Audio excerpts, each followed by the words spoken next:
Hey there, everyone! Welcome back to English in Sync, where we sync your English skills with today's real-world topics.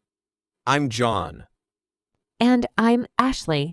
Today we're diving into a topic that's not just trending, but something a lot of people are experiencing: burnout. We'll talk about why burnout is so common these days and, of course, how we can fight it. But first, let's set the scene with a real-life example. Let's listen to what's happening. I've been so exhausted lately. Every day feels like a marathon I didn't sign up for. Same here. It's like I'm running on fumes. The deadlines, the emails, the constant meetings, I can't catch a break. Totally. It's not just physical tiredness. I'm mentally drained.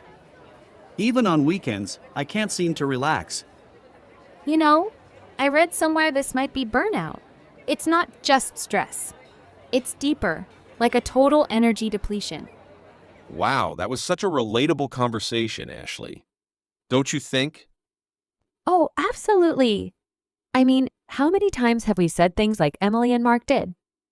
More times than I'd like to admit, but you know what stood out to me? Emily said she felt like she was running a marathon she didn't sign up for. That's a perfect description of burnout. Exactly. It's that feeling of being constantly pushed without a clear finish line. And Mark's phrase, running on fumes, is another great way to describe burnout. It's like your energy tank is empty. Totally. I also noticed how they talked about being unable to relax, even on weekends. That's a key sign of burnout, right? Yes, it is. When your body's exhausted but your mind keeps spinning with work or worries, that's when you know it's more than just regular stress. And did you catch the word depletion that Mark used? That's such a strong word. It's not just tiredness, it's the complete draining of energy. It's amazing how everyday conversations can reflect deeper issues like burnout. And it's a reminder for all of us to pay attention to what we say and feel. Definitely. I think their conversation sets the tone perfectly for today's topic. So, Ashley, let's dive deeper into why burnout is so common. So, Ashley, burnout. Why is it so common these days? Great question, John. Burnout happens when we're under chronic stress. It's that feeling of being completely overwhelmed and drained physically, emotionally, and mentally. And let's not forget, it's more than just being tired.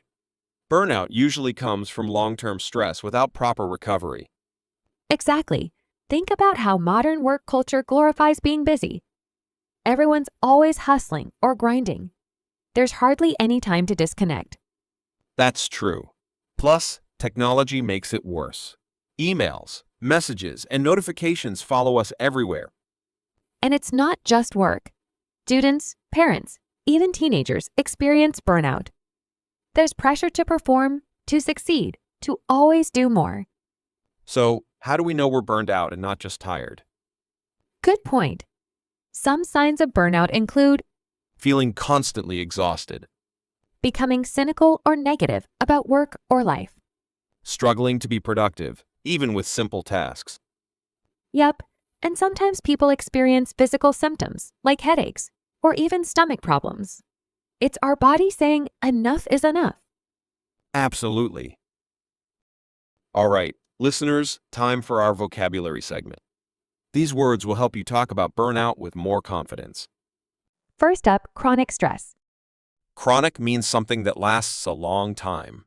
So, chronic stress is stress that doesn't go away. For example, the chronic stress from her job started affecting her health. Next is depletion. Depletion means using up all your energy or resources.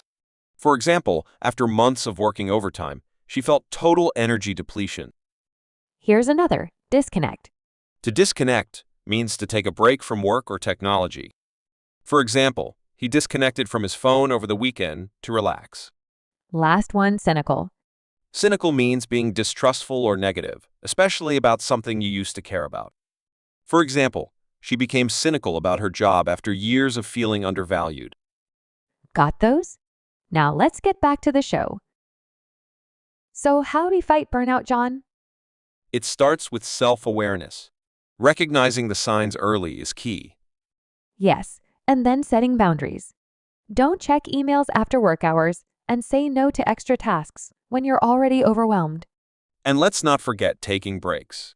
Research shows that short breaks during work can actually boost productivity. Exactly. And practicing self-care like exercise, good sleep, and doing things you enjoy can help recharge your energy. Another important thing is talking to someone. Share how you're feeling with a friend, family member, or even a therapist. And if your workload is unmanageable, talk to your boss or teacher.